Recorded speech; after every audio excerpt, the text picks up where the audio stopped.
Welcome to Talking Halos. Derek Ciapola, my co-host, my partners in crime, Jared Timms and Nate Green, for a thrilling episode. And this time we're talking about Arte Moreno, who finally did some talking today, and he had a lot to say.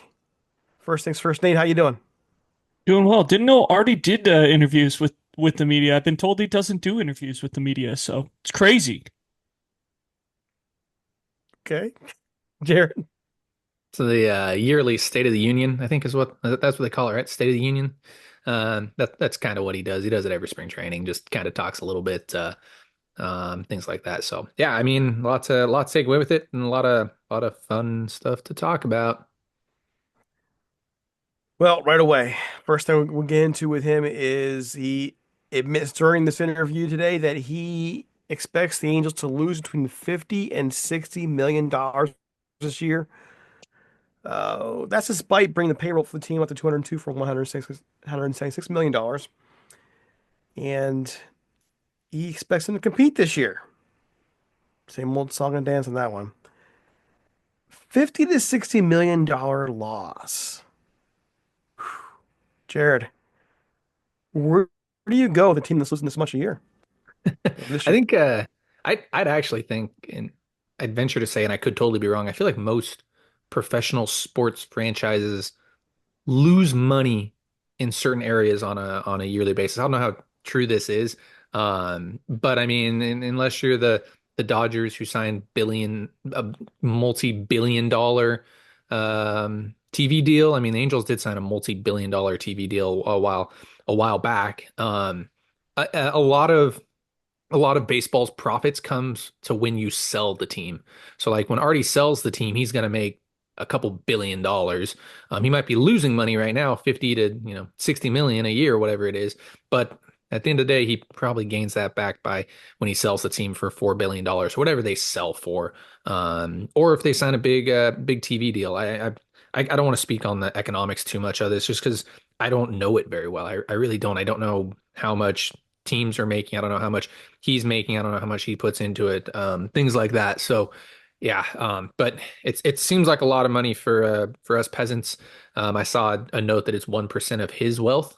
50 to 60 billion or million dollars is like 1% of what he's worth. But yeah, at the end of the day, yeah, everybody's just got to kind of remember a lot of where sports teams investments come in to play is when an owner sells the team. You're getting a lot of money back when you sell that team. So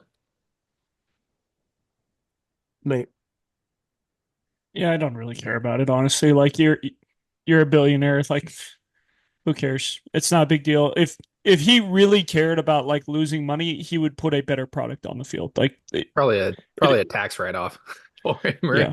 right? If he really cared that much, he'd put a better product on the field, and it's whatever. Just keep saying whatever you want to try and make people happy. It whatever. And like I said, take away what you want. Like I think I would say, and Derek, you probably know this better than what I would. I would say that most sports franchises probably lose money on a yearly basis, right? I mean, there are some that might make some money, but I feel like a lot lose money. depends, on the sport, on the team, on the market. But the Angels really have no business losing money in a year. They really don't. They shouldn't be, not in their market, not with their past, i.e., like 10 years ago success, not now. They shouldn't be. And so that saying a whole lot, we talk a whole lot about how Art Moreno is a great businessman. And he's had a lot of success, but something's gone wrong now that we're talking about this. This isn't just some $5 million loss. This is an estimated 50 to $60 million loss. And that means that they really are missing something here. And that's problematic. And we'll say, well, hey, his payrolls are typically top 10. Okay, well, they're not producing anything, are they? I mean, that's just the reality of it. But I did glean this little detail, this quote. And so we're looking at starters and we're looking at bats, but stars are multiple years for $30 million. So the question is, do we have enough depth to pay $200 million? And Rendon has 2 years left on his deal, and he's obviously not going to play this year. So we've heard about him being out for a while. This is Arte Moreno actually confirming that Rendon will not play this year. at all, which we felt, but this is confirmation. This is kind of buried at the bottom of Rhett Bollinger's article today about it. So there's that confirmation. No Rendon at all this year, and that's a bunch of money thrown away. But you look at this roster of guys they've picked up with this extra payroll. Uh, Yusei Kikuchi, Kenley Jansen, Jorge Soler, Chest Arnold, Kyle Hendricks, Yohan Moncada, and infielder Kevin Newman. This is their free agent class. Not flashy, but serviceable. Does this in any way, the way he's talking about competing this year, making them a contender in 2025, given the state of the division right now? I mean, have I been too hard on them when talking about I think they can get 75 games? I mean, with the state of the AL West, I think that it's up for definitely up for grabs. I don't think there's a team that's going to stand out. However, we've been saying the AL West is up for grabs for a couple years now, and the Astros continue to decide to win 90 plus games a year, and teams like that. And you have to remember Texas is coming back healthier than they were. You know, they won the World Series in 2023, so there's that. And the Mariners are still a very much so a huge contender. Um, so are you hard on them? I don't think so by any means. I think Art is just kind of saying what he's hoping everybody's gonna like to hear, and things like that. At the end of the day, with this comment, like, hey, we're gonna contend, we're gonna try to, and in the back of his head, hey, we're gonna try to sell tickets, and things like that. But at the end of the day, I think that this is we kind of hear this every single year from Arte Moreno, and he's unfortunately sets a bad pace, or a bad pace out there for a lot of fans, and also for the Angels front office and for players, that it's like, man, this team might have a chance to contend. This team might have a chance to win 90 plus games, when in reality probably doesn't. Like, I mean, I've been saying it for a while. I think that next year the window opens up, in a sense, and you start looking at actually contending. And this is definitely something you'd like to hear from an owner that knows a little something, or at least he says he knows about baseball. You'd love to hear from the owner, like, hey man, we're actually this. I know we're putting a product on the field this year, and the same thing would have been said last year, as well, the year after they lose Shohei Ohtani, man. Like, hey man, we're really looking to rebuild, or hey, Angels fans, we're really rebuilding these next 2 years, 2026, 2027, whatever the window is.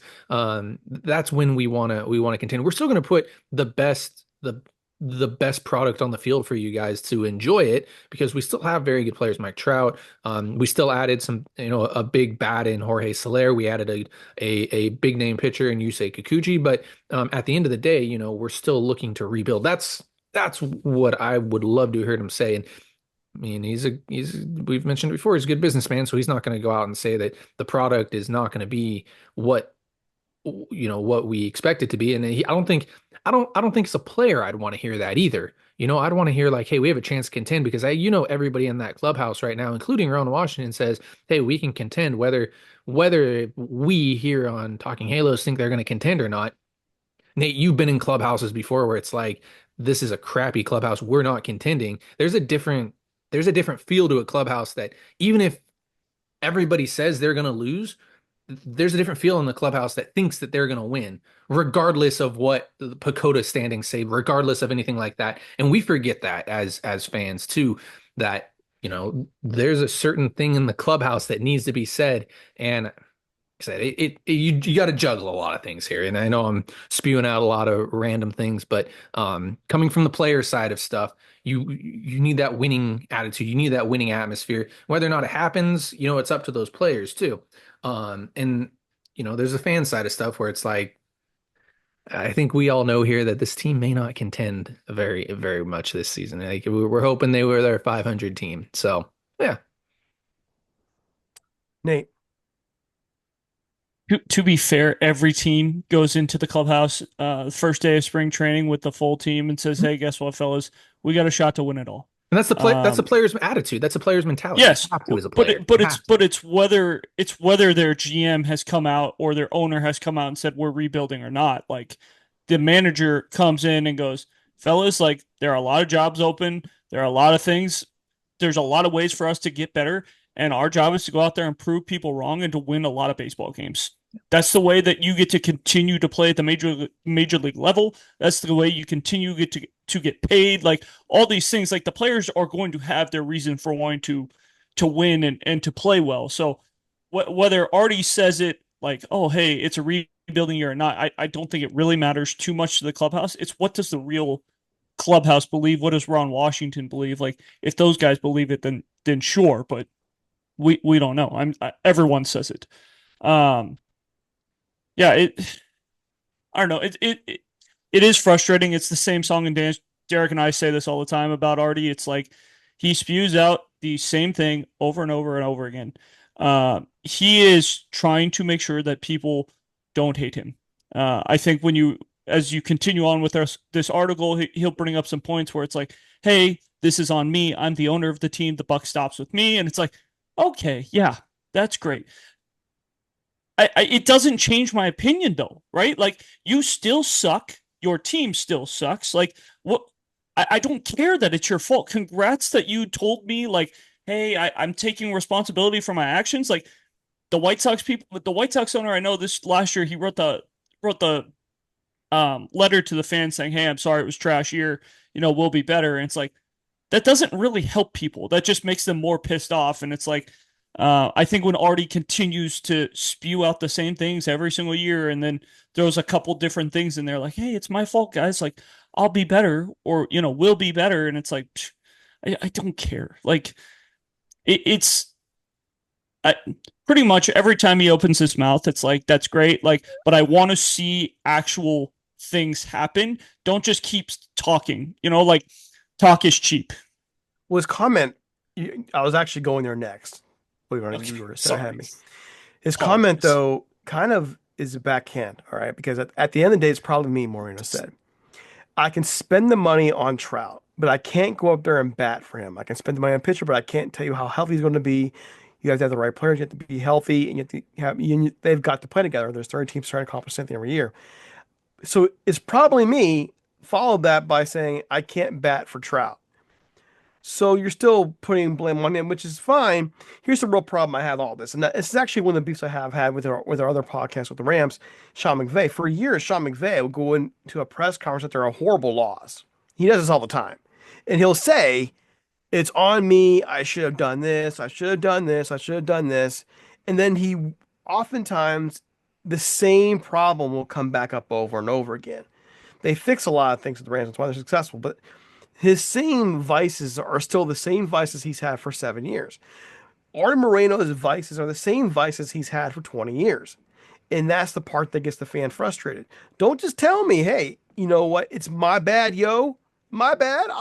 And then don't take action to change the direction. So, in my view, and Jared, you know this better than I do, in my view, the things that change the direction of the franchise have always been organizational depth. You build from the bottom up. And the Angels just really struggle in this area. They skip on money. They don't invest properly in development. And here we are. But they'll spend money on a Rendon at the big league level. What about underneath? And that's been my frustration. You start fixing those things, I think things change. I was so happy when I read the first part of that sentence. I was like, oh, he's gonna take responsibility. Like he sees the fruits of the labor. Like he sees these young kids coming up and things like that. And then he completely flipped it and it was like, well, I can't go hit for Trout and I can't keep guys healthy and things like. I was like, oh man. Like I was reading that first sentence, that first line. I was like, all right, already like somebody actually he's getting it. He's understanding it now. And then after that, I was like, the only thing that I can take away from this is he still doesn't understand baseball. He's still not letting like he might be letting baseball guys do baseball things, but he's not letting baseball people do baseball things still at the end of the day. Like, I mean, yeah, Perry Minasian and his staff are going and signing these guys, but he's not letting them go and do this stuff. Like he's still doing Artie Moreno things. He's still not like I was sincere, seriously, like was reading it. I was like, oh, this is awesome. Like he's taking responsibility. He's understanding it. Like maybe he's going to start putting some, money into the minor league system and things like that. And then he's followed off with the other comment of, not being able to bat for Trout, not trying to keep guys healthy and things like that. I was like, well, here we still are at the same spot again. You still are not understanding what the real issue is, Artie. Like it's not in keeping Mike Trout healthy. It's not putting good pitchers in the rotation. I mean, yes, that's a part of it, but like it is keeping your employees happy at the end of the day. Like those guys are your employees, and like if they're not happy, like if you're not putting, I don't want to say food on the table, but like if you're not helping out, your 190 employees that you have to the best of your ability to make them the best that they possibly are, you're not doing the job. You might be making 25 guys, that 26 man that 26 man roster as good as you can, but I mean, if you're not doing anything with the other 170 guys in the farm system, there's a big issue. And like I said, it starts at the bottom, and it trickles up to the top. Like we've wondered forever, why haven't the Angels been like all these players are good in AA, good in AAA, but why can't they get it to why can't they figure it out at the major league level? And I mean, it boils down to Arte Moreno not doing what he's supposed to do at every level. Like you have to do what it at every level. Like teams have nutritionists now. I don't know if the Angels have that. Teams have like mental specialists to help out players. Teams have like they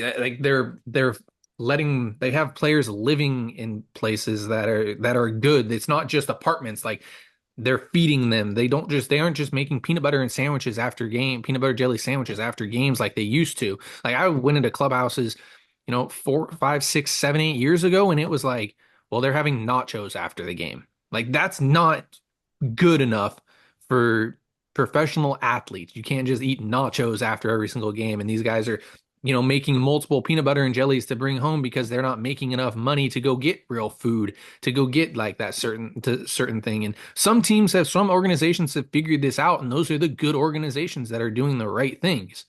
But at the end of the day, the Angels organization as a whole is just not doing the right thing, unfortunately. They might be doing it at the top level, but just if you trickle it down from the bottom, I mean, it's not happening. It starts at the top with Arte Moreno. I think what's really sad about Arte Moreno is when he bought this team, he was doing a lot of the right things. He was engaging the fan base. He was really hearing from them. They were making changes on the roster.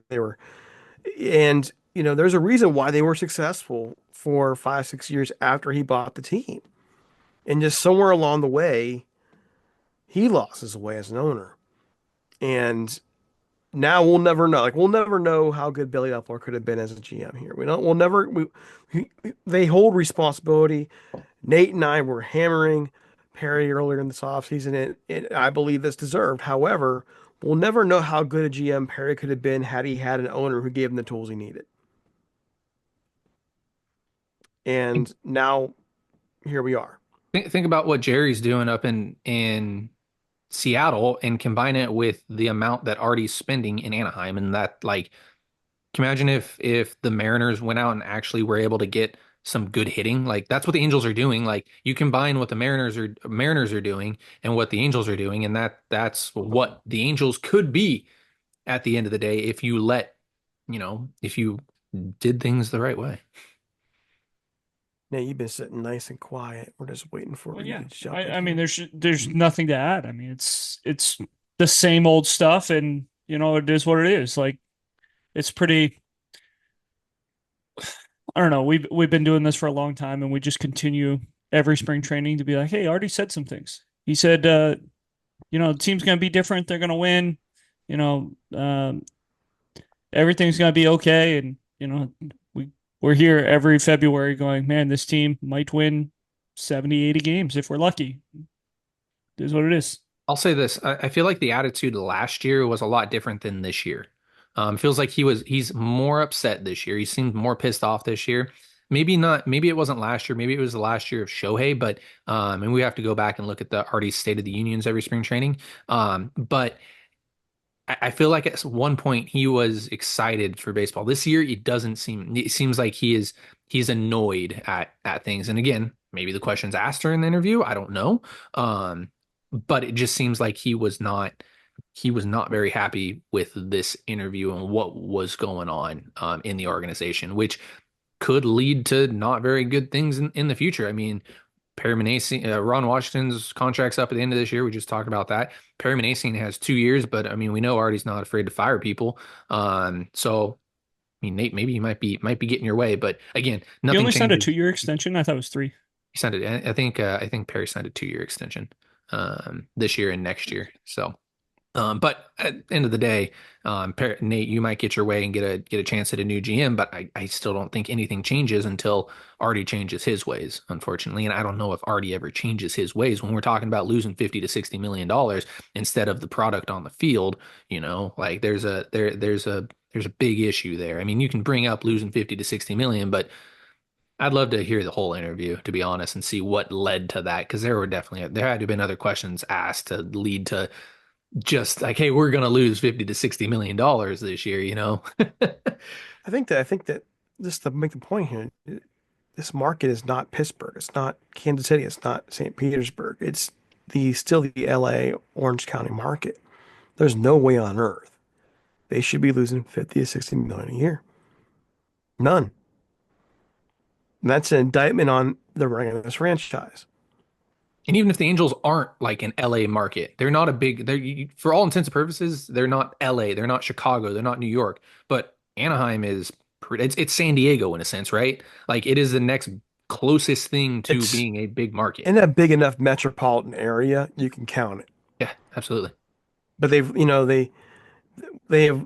have basically any inroads they made in Southern California during the 2000s, they have given away in the last 10 years. And that's on Artie. And I know we're going to get some really tough feedback from fans watching the podcast. It's not where we want to go.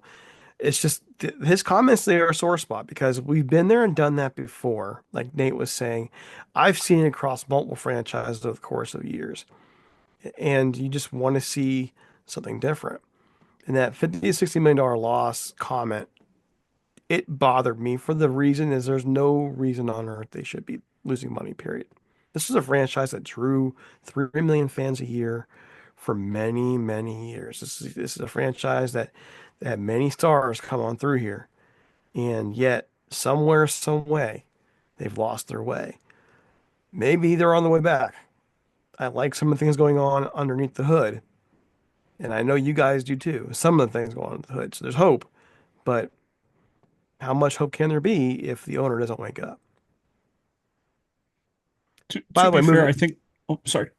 Go ahead, go I was ahead. just gonna say, I think the 50 to 60 million dollar comment too, as well, is Artie's way of being like, "Hey, I did my part. I threw as much money as I could."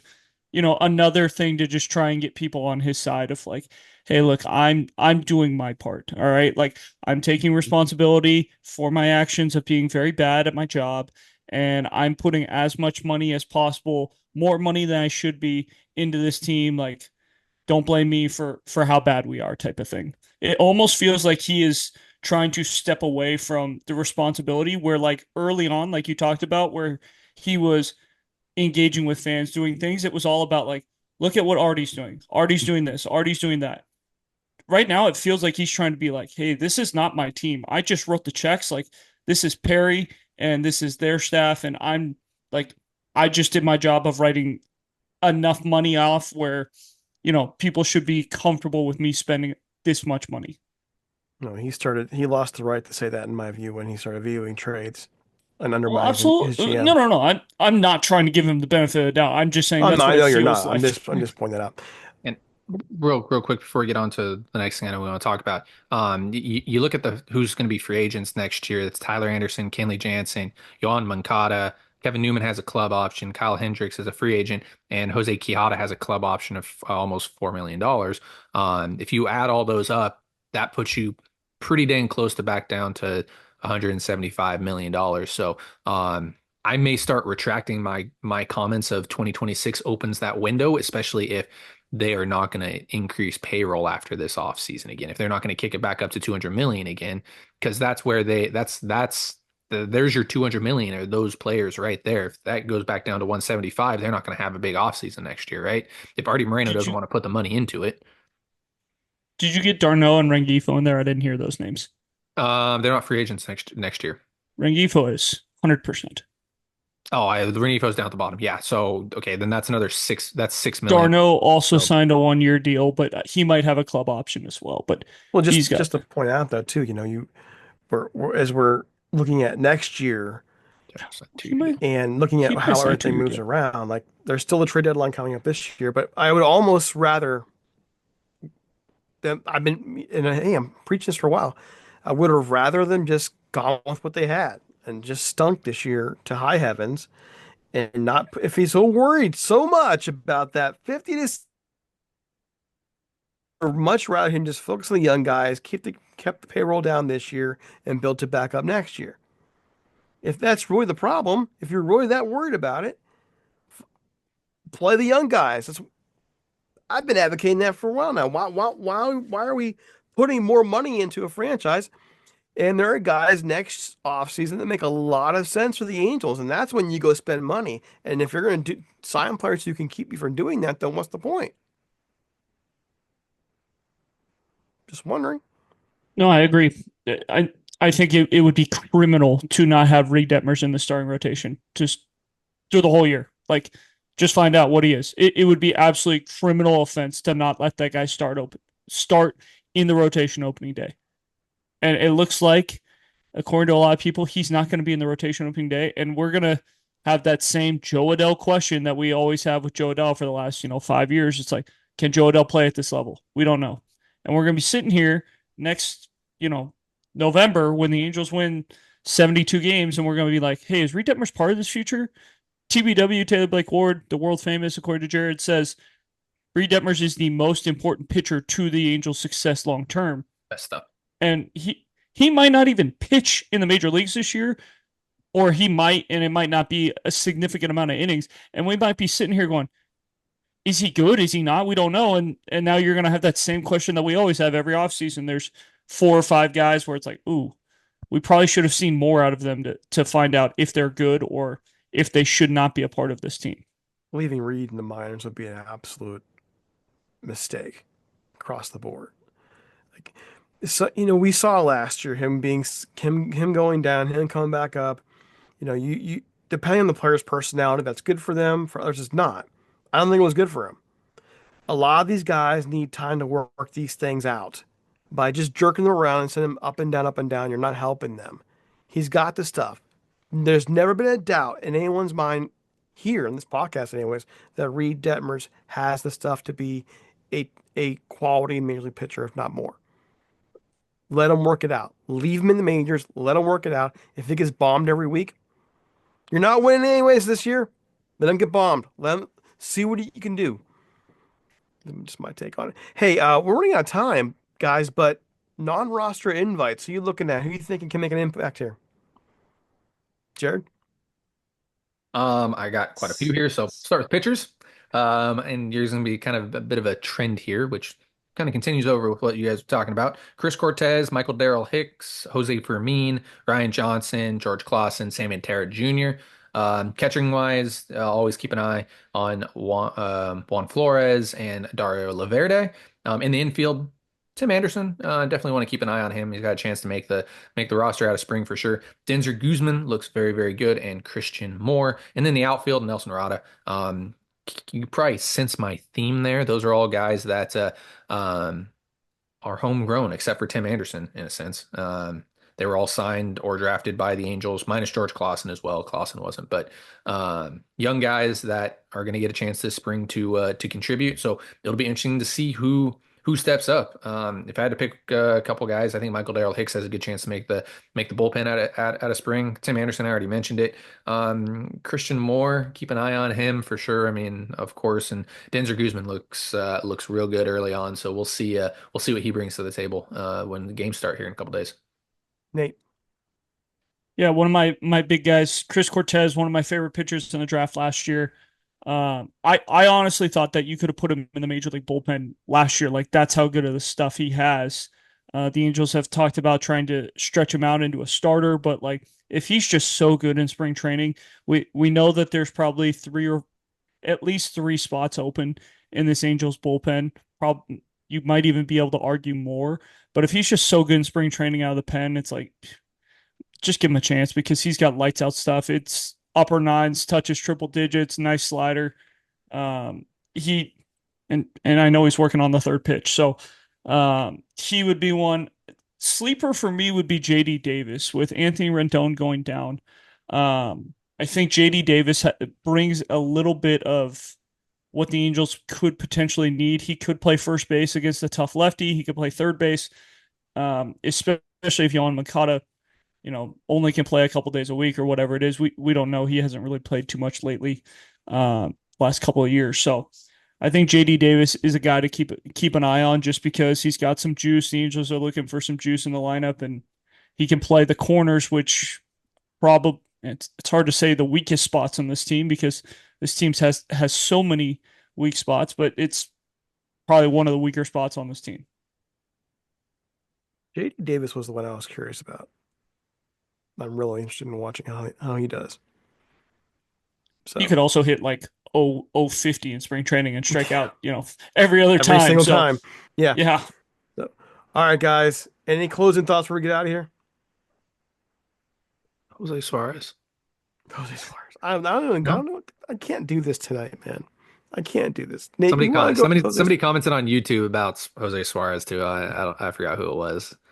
yeah. Giving us crap about Jose Suarez and returning to his 2023 form. Nate, go read the comment. Yeah, I Yeah, don't comment right now. You can go read the comment. because Jared loves to There it do is. this. This is his favorite thing to do is just bring up things that piss me off. But Division One baseball opened up this weekend. We saw some really really fun things from some really really big guys. Some some players I know, some coaches I know have started off really well, and excited to see how this year goes with some guys, especially at maybe one guy at Texas A&M. All right. Follow us on X at Talking Halos. Follow Jared at Jared_Tims, Nate at Nate Green 34, and me at DC Apollo. Until next time, we're out of here.